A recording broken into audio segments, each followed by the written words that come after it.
USG campaign season kicks off. Living Museum celebrates Black history. And what's coming up in Buckeye sports? That's all right here on Lantern News Now.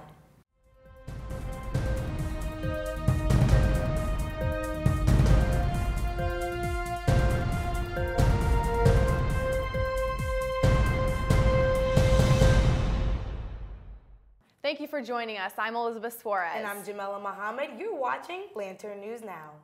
It's election season on campus. Campaigns for undergraduate student government began Sunday night at 8 p.m. Later TV spoke with presidential and vice presidential candidates to learn more about their platforms. One that I like to talk about is the concept of prayer spaces on campus. This is a resource that is important to so many students, and it's pretty critical that we are being responsive to that need. So we have a point on our platform that's advocating for more prayer spaces in the long term that are more accessible in different areas around campus. But we recognize that that's not something that we can reasonably expect will happen within a one-year period. And so when we started to break down that policy point and the reason why that exists, we wanted to look at the current situation that students are facing. And if you look at the interfaith and prayer space in the Union, you can see that that room is really hard to preserve. You can see that the fact that the carpeting in that room is no longer there, and that's not really conducive to the needs of students who are utilizing that space for prayer. And so in the shorter term, we would want to help provide students who utilize this space with more accessibility to the room, firstly, and secondly, to make sure that we are providing like prayer mats that are more comfortable and that they're larger in quantity that they currently have. So one main thing, we're sort of running our campaign as the USG outsiders. Neither of us have actually been involved in USG before, so we believe that we really bring about a change and bring some outsider perspective. And this is especially considering that USG has become very political over the past few years, passing resolutions such as divestment, which a year prior had failed when the students voted, but then it gets brought up again and then it passes. So we believe issues like that, that USG has become very political, and that's just something that we just disagree with, and we believe that the USG should be more so focused on students as a whole rather than political issues. And then additionally, along with that, we want to really tackle USG funding. One huge issue is that USG funding has actually increased by 10%, and that's increased by 10% over the past 3 quarters, or as compared to all of last year. Voting takes place March 5th through 7th. As part of an effort to control the spread of the flu on campus, USG passed a resolution to make flu shots free to all undergraduate students. In the first week of the spring 2018 semester, there were 25 confirmed cases of the virus. Lantern TV spoke with Emma Mearsman, the sponsor of the resolution, to learn more. Basically, the intention of the resolution was to provide free flu shots for all undergrad students, because it currently is $37 if students don't have the comprehensive student health insurance. So that means students with the Will Supplemental or who waive out of the insurance that you can be provided by the university, they're going to have to pay that copay. And even though flu shots are covered under the ACA, they have to be free. They have to be provided free of charge by your insurance plan. But a lot of students don't know, what insurance plan they're under. Also, student health services isn't always in network, even if they do know. So there are just a lot of barriers, so I thought it would make it a lot easier and probably increase the amount of coverage we have if we were just to provide it free. Because we don't have a built-in fee of like $37 for the student health fee. So that obviously is very understandable, because where would that money come from? But I'm hoping that we can appeal to the university with the costs that we're going to save from treatment, from school absenteeism, from, mental health from missing. I don't know how long the flu usually lasts. I think it depends on the person, but even a couple of days in school, especially if you have a heavier course load or you have other things going on, that can produce significant adverse mental health effects. And obviously there's the physical pain of going through the flu and experiencing that. To celebrate the end of Black History Month, the NAACP chapter at Ohio State hosted its first annual Living Museum. The event showcased prominent African Americans throughout history portrayed by Ohio State students. Multimedia editor Haley Stangeby was at the event and brings us an inside look. We have come over a way with the tears has been watered. We have come. I'd say Living Museum is pretty important because as a kid I never grew up learning about anybody outside of what I would kind of say the commercialized civil rights movement heroes or Black Power heroes. My team and I really designed this event to tackle some of the issues that we feel were not wrong with Black history, but ways that we can expand and really show the impact and power that we hold, not only as youth, but literally just as being freedom fighters.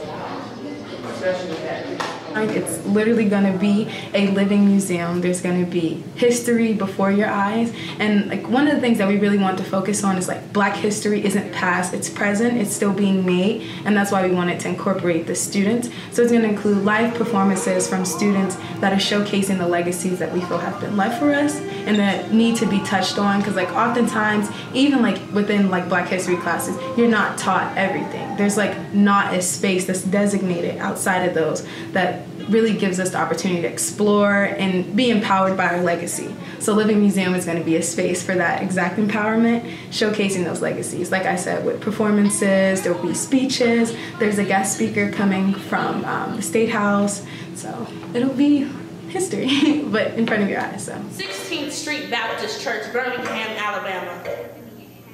I think that events like this are always important for Ohio State's community because this is what inclusion is.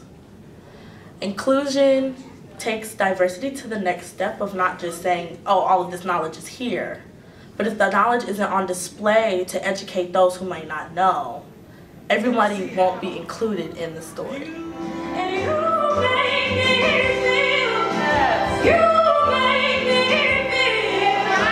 You make me feel like I got you all right. Now let's check in with Lantern TV reporter Joe Matz for an update on the past week in politics. Joe?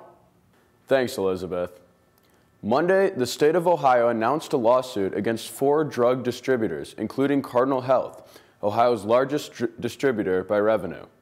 According to Ohio Attorney General Mike DeWine, the companies were negligent, allowing the distribution of far more opioids than were medically necessary. On Tuesday, Federal Attorney General Jeff Sessions announced that the Justice Department plans to support the case by filing a statement of interest and creating a task force. The Winter Olympic Games ended Sunday, and South Korea may have succeeded in their goal of promoting peace. North Korea indicated that it intends to hold talks with the United States.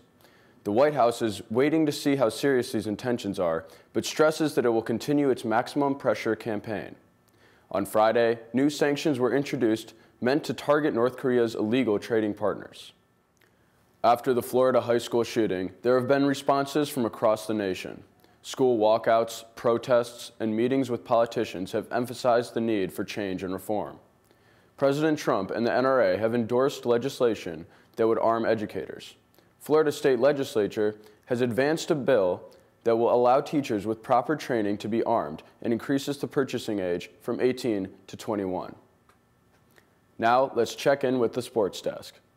James King here with Sports Today, and here's a quick update on what's going on at Ohio State this upcoming week. The Buckeye football team is expected to start fall camp on Tuesday, March 6th. Ohio State hired 2 new assistant coaches, Alex Grint and Taver Johnson, who are ready to bring their expertise to Ohio State. We're doing some different things than what we did the first time I was here.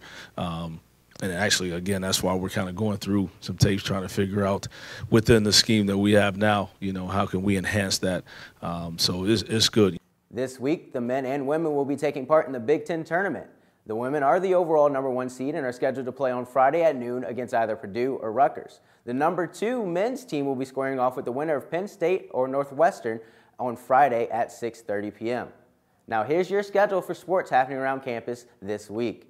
On Friday, the women's soccer team will be playing an exhibition match against Cleveland State at the Woody Hayes Athletic Center at 7 p.m. At the same time, the men's hockey team will be playing host to the first of three best-of-3 game series with Michigan State. The next 2 games are scheduled for Saturday and Sunday at 7 p.m. On Wednesday, the women's tennis team will be welcoming the Cornhuskers of Nebraska to Columbus for a 1 p.m. match. That's all we have from sports this week. Now let's see if the sun will be out this weekend. Thanks, sports. So currently right now it's 56 degrees. Winds are looking pretty rough, 18 miles per hour with about a 30 mile per hour gust. Cloudy, and our temperatures will be lowering as we go throughout the day. Today, high of 57, low of 34. Now that's going to be later on tonight. Showers intermittent throughout the day. Winds about 17 miles per hour. Our average, the first day of March here today, so welcome to March, 52 degrees and a low of 31. So we're finally getting to those spring-like temperatures for our averages. Now let's take a look at tonight.